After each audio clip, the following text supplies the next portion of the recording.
Ok. Dans cet exercice 5, donc là, vous avez entre deux plaques métalliques horizontales distantes de 1,5 cm, on applique une différence de potentiel de 3 kV. Donc là, vous savez déjà ce que l'on appelle différence de potentiel. Voilà, donc merci de réviser le chapitre 3. Là, on constate alors que de petites gouttes d'huile chargées négativement sont en équilibre entre les deux plaques. La première question maintenant, demander tout simplement quelles sont les polarités des plaques. Une question très importante. Donc là, on va essayer tout simplement de répondre. Donc, une première chose à savoir, tout simplement. Donc là, je vais essayer de créer une réponse. Voilà. Donc, première chose à savoir, il faut savoir que donc déjà, le fait que tout simplement les gouttes d'huile chargées négativement sont en équilibre entre les deux plaques, il faut tout simplement sous-entendre que non seulement les gouttes d'huile ont un poids, mais aussi le fait que nous, on se trouve tout simplement entre deux plaques métalliques horizontales et qu'il y a une différence de potentiel. Là, il y a ce que l'on appelle aussi une force électrostatique.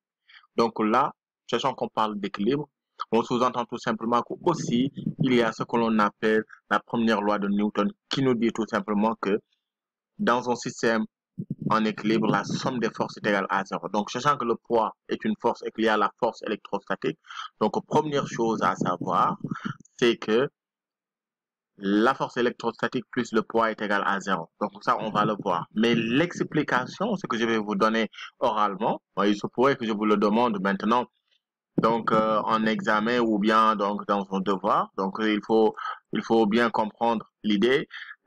Déjà, quand on nous demande donc quelles sont les polarités des plaques, c'est-à-dire quelle plaque est chargée positivement et quelle plaque est chargée négativement. Donc là, il faut juste savoir que c'est la force électrostatique déjà qui empêche les gouttes de tomber. La force électrostatique est donc dirigée vers le haut. Et il faut savoir en plus aussi que sachant que la charge est en négatif, c'est-à-dire les gouttes d'huile, donc la force électrostatique et le champ électrostatique sont de sens opposés. Donc le champ électrostatique est donc dirigé vers le haut et donc la plaque du haut est chargée positivement. Donc, je répète, je dis le champ électrostatique, autant pour moi, le champ électrostatique est dirigé vers le bas. Oui, le champ électrostatique est dirigé vers le bas. Donc, il faut juste savoir que la plaque du haut est donc chargée positivement et la plaque du bas est chargée négativement. Donc, ça, c'est l'explication qu'il faut tout simplement retenir. Donc, là, c'est l'information capitale. Premièrement, les gouttes sont en équilibre, donc la somme des forces, c'est-à-dire le poids et la force électrostatique, leur somme, c'est égal à zéro. Mais il faut tout simplement comprendre que le fait que on a donc des gouttes chargées négativement, on a la force électrostatique et le champ électrostatique de sens opposé. Le champ électrostatique étant dirigé vers le bas, on sait tout simplement que le champ électrostatique quitte toujours les plaques positives pour aller vers les plaques négatives. Donc, raison pour laquelle la plaque du haut est chargée positivement et la plaque, tout simplement, du bas est chargé négativement. Concernant la polarité, donc je vais tout simplement écrire ça. Concernant la polarité, la plaque du haut est chargée positivement et la plaque du bas est chargée négativement. En fonction tout simplement des explications que je viens juste de vous donner. En outre, il y a tout simplement ce que l'on appelle, en outre, il y a ce que l'on appelle la loi de la première loi de Newton.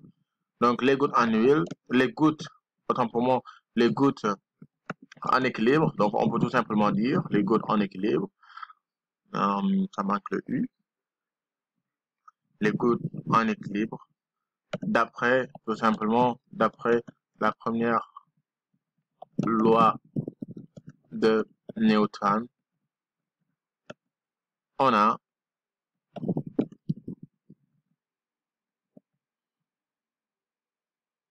d'après la première loi de, voilà, la première loi de Newton, nous avons tout simplement la masse. Donc, c'est-à-dire tout simplement ce que l'on appelle le, le poids plus la force électrostatique, c'est égal à Voilà, 0. Donc là, c'est une information capitale. Donc, c'est sur la base de cette information maintenant que nous allons tout simplement essayer de calculer ce que l'on appelle la charge, la deuxième question. Donc là, vous avez, voilà, donc là, vous avez tout simplement cette expression. Mg plus Q vecteur est égal à 0. Donc là, c'est ce qui va tout simplement déterminer ce que l'on appelle l'équilibre des gouttes d'huile. Maintenant, la deuxième question, maintenant, on nous a dit quelle est la charge d'une goutte, quelle est la charge d'une goutte d'huile. Donc, c'est-à-dire tout simplement, on va essayer de calculer ce Q. Voilà, ce Q-là. Donc, première chose qu'il faut savoir, on va travailler sans les vecteurs. On va tout simplement travailler avec les expressions sans les vecteurs. C'est-à-dire que Mg plus Q est égal à 0. Donc, qu'est-ce que nous avons ici?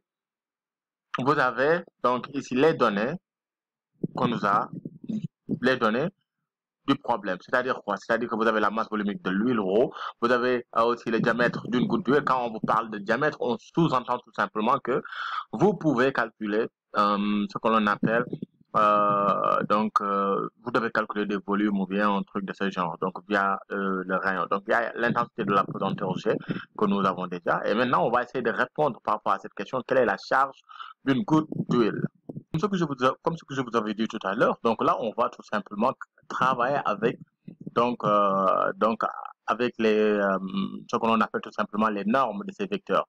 Donc, raison pour laquelle on va démarrer. Donc là, on va tout simplement déjà introduire une notion très importante, c'est-à-dire que sans les vecteurs, nous avons, voilà, cette expression.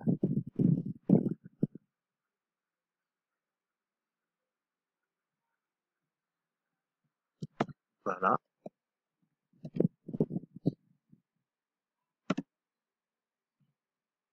Voilà, déjà, vous avez cette expression qui n'est rien d'autre que, donc, Mg plus QE est égal à 0. Donc là, on va démarrer par cette expression. Ceci implique, en faisant tout simplement quelques transformations, donc que nous avons tout simplement Q est égal à, nous avons Q en valeur absolue bien sûr, c'est égal à Mg sur E. Donc là, sachant qu'on a tout simplement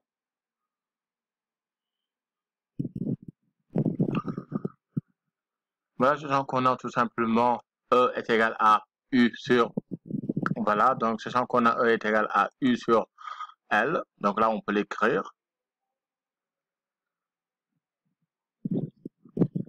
Sachant qu'on a E est égal à U sur L, donc là on peut tout simplement donc exprimer Q en fonction de donc U, et là on va obtenir donc valeur absolue de Q. Ainsi on va obtenir tout simplement valeur absolue de Q. Ainsi on a, voilà, on peut dire on a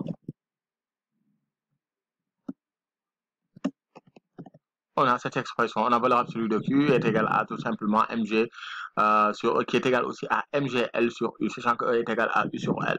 Mais l'autre chose qu'il faut savoir aussi, on sait bien évidemment que donc M est égal à ρ sur, voilà, M est égal à tout simplement ρ sur V. Donc là aussi, nous le savons, ρ fois V autant pour moi.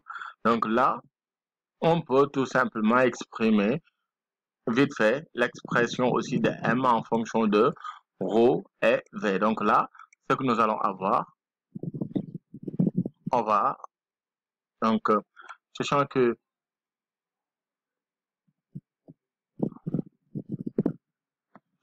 M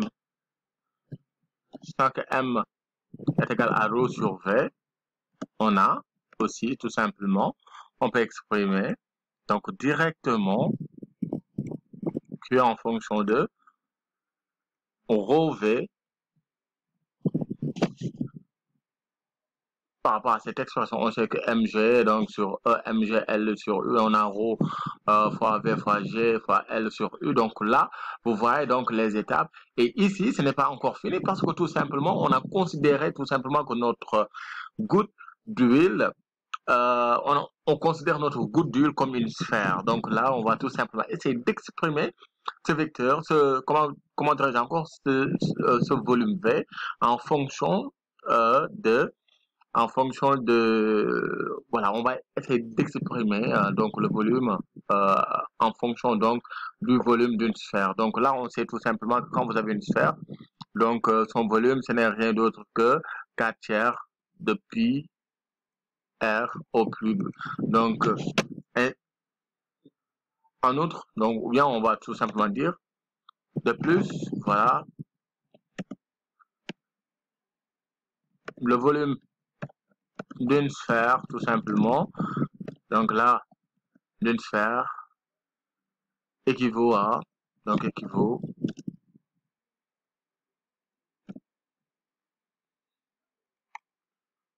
voilà, donc volume d'une sphère équivaut à V. Donc là, vous avez l'expression V est égale à 4 tiers de pi r au cube. Du coup, donc là, on a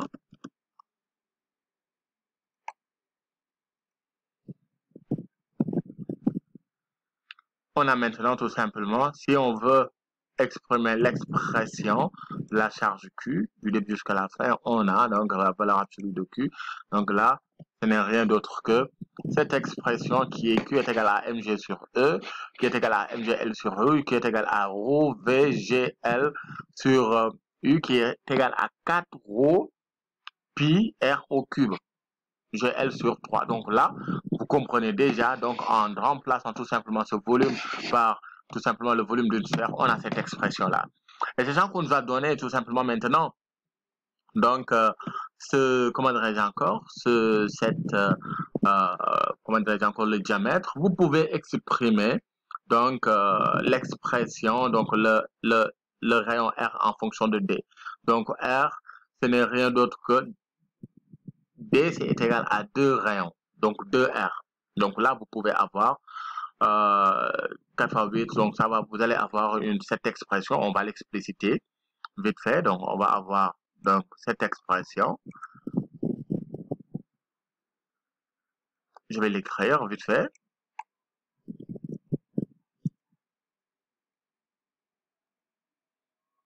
Voilà, donc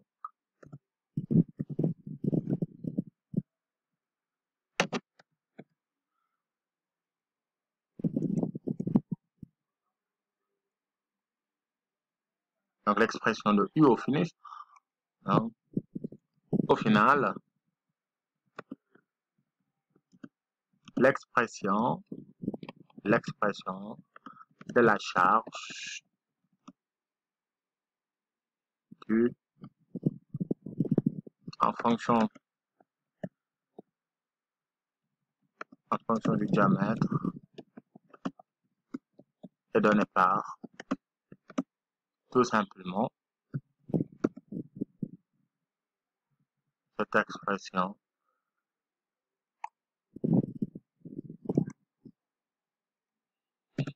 j'écris fonction comme en anglais et non diamètre, donc comme les anglophones, sorry. Donc est donné par, voilà, donc est donné par Q qui n'est rien d'autre que voilà, Q qui n'est rien d'autre que 32 ρ pi D au cube fois G fois L sur 3U. Vous avez toutes les informations. Attends, je vais encadrer ces résultats. Et comme toujours, moi, je vous laisse faire les calculs numériques. Hein. Je vous laisse faire les calculs numériques.